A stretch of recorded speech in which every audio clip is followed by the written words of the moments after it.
Hi everyone and welcome back to the channel. Are you getting told by people that they get an error message when they try to email you? Or maybe you've noticed that you've not received business emails for a while, not even spam. This is the definition of the bad type of inbox zero. Today I'm going to show you how to fix a common problem where your Gmail business email, sometimes called a G Suite or Google Workspace email, is not receiving emails. It can be really frustrating, but the good news is it's often an easy fix. Hi, this is Priya from That Online Stuff, and I help small business owners with usable and practical advice for their Google Workspace setup. So there's usually two reasons why you might not be receiving emails. The first is simply time. It can take up to 48 hours for any changes to your MX records to filter through the internet.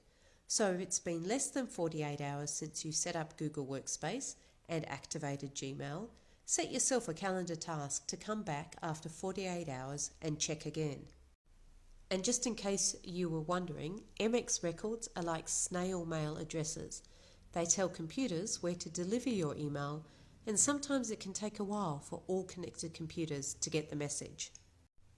So, until the rest of the internet notices your new MX records, you'll still get email messages in your old email client, so don't dispose of that login just yet. If you've waited 48 hours and you're still not receiving emails in your Google Workspace email, then it's very likely that your MX records are not set up correctly.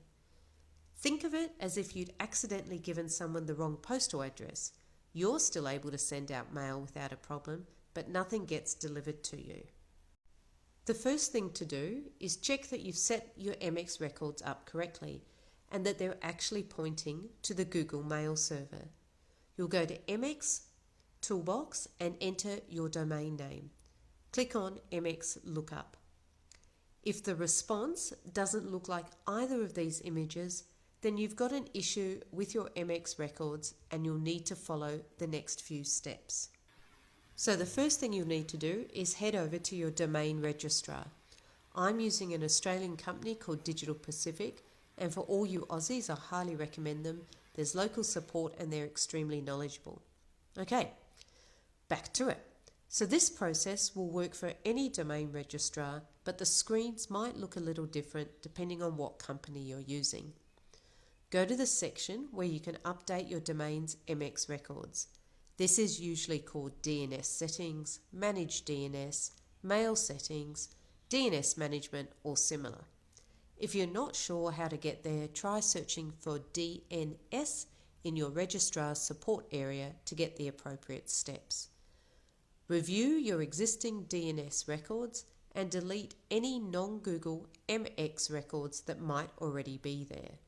You'll know if they're non-Google as they won't have the word Google in the MX details at all. Then you'll create a new record by clicking on Add or Similar and filling in the fields for the new MX record. You'll want to choose MX for the type of record and then look for a field labelled Name, Host or Alias and put the @ symbol in there. Leave the default value in the field titled TTL and then find the field labelled Record, Value, Answer, Destination or Server and then enter 1 as the priority and smtp.google.com in the description field. Click on Add or Save. Once you've added the MX records, it's time to wait. It can take about 5 to 10 minutes for emails to start being received, but in some cases it can take up to 48 hours for the DNS to fully update, so you may need to be patient. The best way to check that everything is working is from an account that isn't linked to your Google Workspace. This can be either your personal Gmail account or you could ask a friend. Simply send an email to your business email address and then check both the business inbox and spam or junk folders to confirm you've received it. You can also send an email from your new business email address to your personal email account and then reply to it. That way you know definitively that you're able to both send and receive emails. If you're still not receiving emails after 48 hours, there's a couple of things to check. Firstly, is Gmail actually activated in Google Workspace? To check this, go to Admin Console and confirm Gmail is turned on. Do you have enough storage in Google Workspace? If you're out of storage, then you won't be able to receive emails even if the MX records are correct. And finally, are you giving people the correct email address? Or maybe they're not typing it correctly and so the address itself doesn't actually exist. And that's it. By correctly adding these MX records, you should have your Gmail business email working properly in no time. And remember, subscribe and hit the notification bell to get more Google Workspace information specifically designed for small business owners.